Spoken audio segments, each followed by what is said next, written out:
और इसको घर तक याद रखिएगा तो लोगों तक पैगाम पहुंच जाएगा।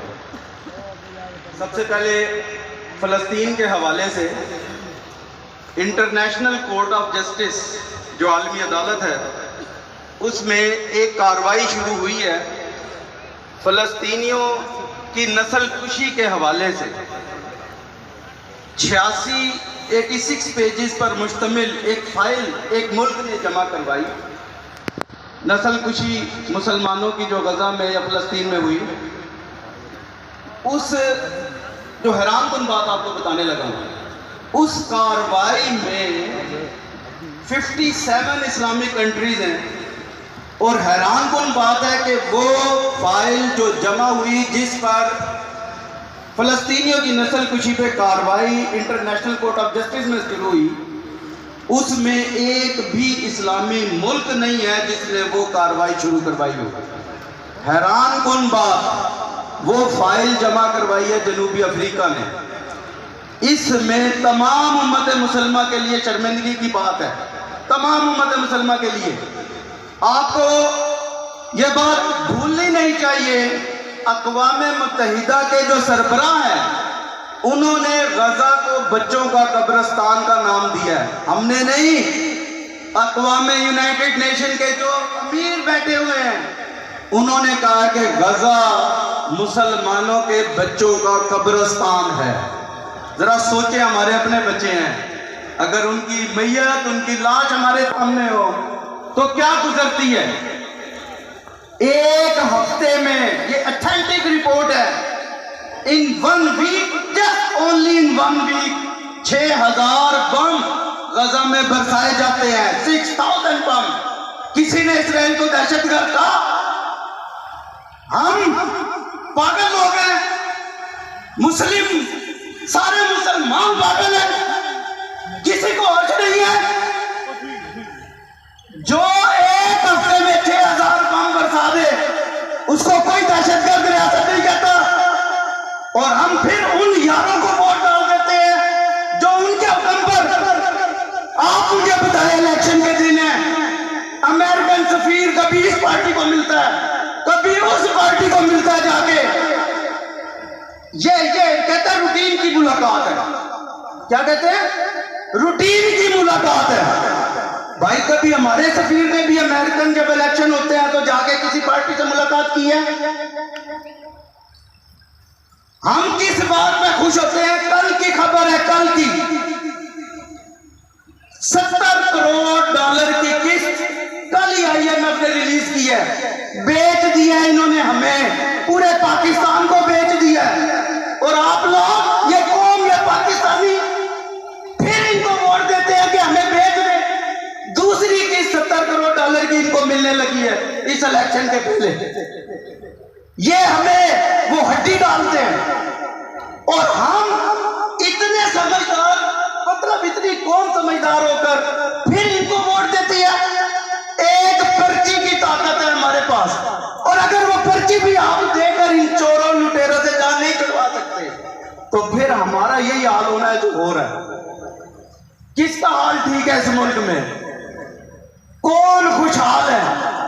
मैं कहता हूं जमातों के मंशूर होते हैं जिनमें एडवांसमेंट बताई जाती है, आगे की तरक्की का लाए अमल जिक्र किया जाता है। आज का दौर आर्टिफिशियल इंटेलिजेंस का दौर, हम अपनी नस्ल को वो पढ़ाने के बजाय हम कहते हैं ये गली बनाएंगे, ये सड़क बनाएंगे, ये कर देंगे, वो कर देंगे। 8,60,000 जस्ट इन 2023 में वो माइंड, वो ब्रेन जो इंतहाई कामयाब और सक्सेसफुल ब्रेन है हमारे मुल्क का, वो बाहर चला गया। पैसे दे के गुलामी इख्तियार कर रहे हैं हम लोग। आप लोगों को पैगाम है, अगर आप चाहते हैं अमेरिकन गुलामी से निजात हो जाए, अगर आप चाहते हैं हमारा मुल्क सही मानी में तरक्की करे, तो 8 फरवरी को क्रेन पे ठप्पा लगाए इंशाअल्लाह। तहरीक लब्बैक को लेकर आए। कौन कहता है मौलवी मुल्क नहीं चला सकते? 22 साल जो अफगानिस्तान 22 साल जंग में रहा, 22 साल उन पे बम बरसाए गए, उनको मारा गया, और आज उनकी करेंसी कंपेयर कर ले अपनी करेंसी के साथ। एक अफगानी रुपी 3.5 रुपए के बराबर है। सिर्फ क़यादत ईमानदार आई है। अगर आप चाहते हैं अपने बच्चों का मुस्तकबिल देखें, आखिरी बात मैं करता हूं, इन्होंने टाइम ही बड़ा कम कहा था। बड़ा इंपॉर्टेंट क्वेश्चन है और फिर उसका जवाब देता हूं। कामयाब और नाकाम लोगों में क्या फर्क है? कौन कामयाब है, कौन नाकाम है? यह हर कोई पूछ रहा है। कामयाब और नाकाम लोग, एक लाइक और नालायक होता है। यह लाइक और नालायक कुछ नहीं होता। लाइक और नालायक अल्लाह की नजर में सब बराबर है। कामयाब और नाकाम में क्या फर्क है? ये बड़ा इंपॉर्टेंट क्वेश्चन है और इसका जवाब भी बड़ा इंपॉर्टेंट है। किसी की नजर में कोई कामयाब है, किसी की नजर में कोई नाकाम है। कामयाब शख्स वो होता है जो मुसलसल मेहनत करता है, कंटिन्यूसली हार्डवर्क करता है, फोकस टू द टारगेट, अपने सिर्फ काम को फोकस करता है और मेहनत के साथ, ईमानदारी के साथ लग कर अपना मिशन, अपना मकसद हासिल करता है। हम लोग इस मैदान में उतरे हैं, हम गरीब लोग हैं, हमने बड़ी कुर्बानियां दी हैं। हमारे बड़ों ने कुर्बानियां दी हैं इंडिया से माइग्रेट होते हुए, मर गए हैं आधे से ज्यादा हमारे बड़े, कोई पहुंचा कोई नहीं पहुंचा। और 75 साल के बाद हम इस मोड़ पे खड़े हैं कि अब इस मुल्क से भागना चाह रहे हैं। सिर्फ किन लोगों की वजह से? जिन लोगों को आप वोट देते हैं 90% दोहरी शरीयत रखते हैं, दोहरी शरीयत है उनकी, दूसरे मुल्कों में जाते हैं, दूसरे मुल्कों में बिजनेस है। कोई एक कैंडिडेट को खोल के तो देख ले, किसी एक बंदे को देख ले, किसी एक बड़े चौधरी को देख ले, दूसरे मुल्क में उनकी औलादें पढ़ती हैं, इलाज करवाते हैं और हम लोग फिर उनके पीछे। आखिर ये सोच कब बदलेगी?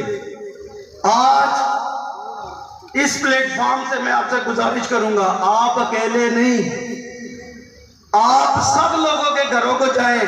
आप खुद MNA MP है, आप ये ना समझे हम कोई कारकुन है या आम आदमी है। नो, जिस वक्त ये कौम यकजा हो गई, कोई कुव्वत ऐसी है ही नहीं जो हमें हरा दे।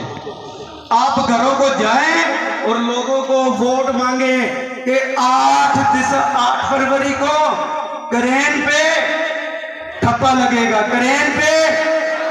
अल्लाह ताला बाबा खादिम हुसैन रिजवी साहब जिन्होंने हमें जगाया, हम तो सिर्फ उनकी तकरीर सुनी और एक रोशनी पैदा हुई दिल में। अल्लाह ताला उनके दर्जात को बुलंद फरमाए।